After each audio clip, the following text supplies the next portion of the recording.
स्वाति ने इसी साल शहर के कॉलेज से पढ़ाई पूरी की है और अब उसके लिए जगह जगह से रिश्ते आने लगे हैं। स्वाति से ज्यादा उसके रिश्तेदारों को उसकी शादी की चिंता है, इसीलिए जो भी स्वाति के घर आता वो किसी नए लड़के की खबर जरूर ले आता। अरे दीदी, ये फोटो देख के बताओ कैसा है। राहुल नाम है लड़के का, मेरी सहेली की बहन का बेटा है। अपनी स्वाति के साथ एकदम प्यारी जोड़ी लगेगी इसकी। जरा दिखाना, फोटो तो बढ़िया लग रहा है। कोई गलत आदत वादत तो नहीं है ना इसे?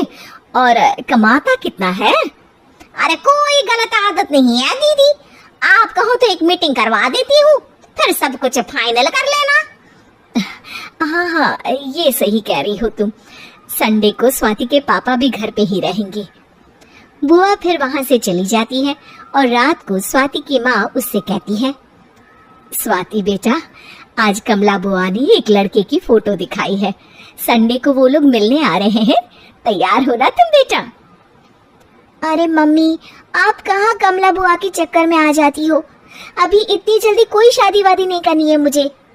अरे बेटा, अच्छा लड़का है, बुआ जानती है उसे अच्छे से।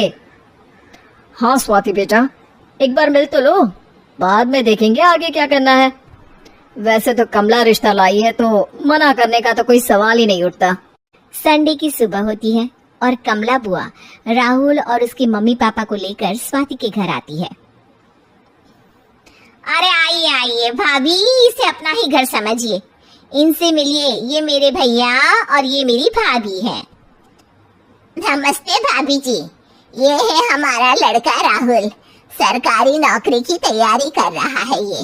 वैसे आपकी बेटी कहाँ है? अरे स्वाति बेटा, बाहर आ जाओ। वैसे कितनी पढ़ाई की है स्वाति ने? जी, पोस्ट ग्रेजुएट है हमारी बेटी साइंस में। ये सब तो ठीक है, पर घर संभालना जानती है या नहीं? हमें कौन सी इससे नौकरी करवानी है, नौकरी तो मेरा बेटा करेगा ही। पर मैंने इतनी पढ़ाई की है और आप चाहती हैं कि मैं घर पर ही बैठी रहूं? अरे स्वाति बेटा, ये बड़ों की बात में तुम कहाँ बोल पड़ी? हम सब देख लेंगे क्या करना है क्या नहीं। हम तो इसी बात में विश्वास करते हैं कि घर के लड़कियां घर में ही रहे तो ज्यादा अच्छा रहता है। वरना भाई साहब, आप तो आजकल के हाल जानते ही हैं, कितनी घटनाएं होने लगी हैं औरतों के खिलाफ। स्वाति बेटा, रसोई का काम तो पूरा जानती हो ना? शादी के बाद तुम्हें ही संभालना है वो सब। अरे बहुत अच्छा खाना बनाती है ये, आप सब लोग इसकी तारीफ करते नहीं थकेंगे। लो भाई, हो गई मीटिंग, अब शादी की तारीख फाइनल कर लेते हैं, क्यों भैया? भाई, हम तो पंडित जी से चर्चा करने के बाद ही तारीख फाइनल करेंगे। सालों से हम उनकी बातें मानते हुए आ रहे हैं। लड़के वाले और कमला बुआ की बातें सुनकर स्वाति एकदम नाराज हो जाती है और उसे लगने लगता है कि शादी के बाद उसे घर पर ही बैठना पड़ेगा। लेकिन घर वालों के आगे उसकी एक नहीं चलती और उसे शादी के लिए हाँ कहना पड़ता है। शादी का दिन आ जाता है और सब मंडप में जमा होते हैं। अब फेरों का समय हो गया है, अब कन्या अपने वर से 7 वचन मांगेगी। आप किसी धार्मिक आयोजन में जाएं तो मुझे भी ले जाएंगे। आप मेरे माता पिता का भी बराबरी से सम्मान करेंगे, हमेशा मेरा साथ निभाएंगे। आपको दोनों परिवार की जिम्मेदारियां बखूबी निभानी होगी। हर जरूरी बात में मेरी भी राय लेंगे। आप सभी गलत आदतों से दूर रहेंगे। आप मेरे अलावा किसी और औरत से कोई गलत संबंध नहीं बांधेंगे। ये 7 वचन पूरे हुए, वर क्या तुम्हें ये सारे वचन मंजूर है? जी हाँ पंडित जी, मैं सारे वचन अच्छे तरीके से निभाऊंगा।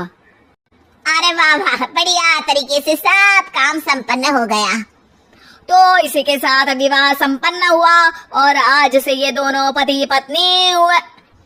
1 मिनट पंडित जी, अभी एक वचन लेना बाकी है। अब कौन सा वचन है बेटा? मैं अब हमेशा के लिए किसी दूसरे घर में जाने वाली हूँ, तो पति के अलावा मैं अपने सास ससुर से भी एक वचन लेना चाहूंगी। अब कहो बेटी। मैं ये चाहती हूँ कि मुझ पर किसी बात की कोई पाबंदी नहीं लगाई जाएगी। मुझे सब कुछ करने की आजादी होगी और मैं भी विश्वास दिलाती हूँ कि मैं एक अच्छी बहू बन के दिखाऊंगी। स्वाति की बात सुनकर उसके सास ससुर एकदम चौंक जाते हैं और कुछ बोल नहीं पाते कि उतने में कमला बुआ बोल पड़ती है। अरे बेटा, ये भी कोई कहने की बात है? रानी बन के रहोगी तुम तो। वचन देने से पहले सोच लीजिए, क्योंकि शास्त्रों में वचन ना निभाने वालों के लिए नरक से भी बदतर सजा लिखी है। स्वाति की चालाकी से वहां मौजूद सब लोग प्रभावित हो जाते हैं और लोगों में बदनामी ना हो जाए, इस कारण स्वाति के सास ससुर को उसे वचन देना पड़ता है। और कैसी अपशकुन वाली बातें कर रहे हैं आप पंडित जी? हमें मंजूर है बेटा तुम्हारी शर्त। स्वाति अपनी समझदारी से अपनी बात अपने ससुराल वालों से मनवा लेती है और खुशी खुशी राहुल से शादी कर लेती है। अब से हर शादी में मैं खुद 8 वचन दिलवाऊंगा। ओम मंगलम मंगलम मंगलम।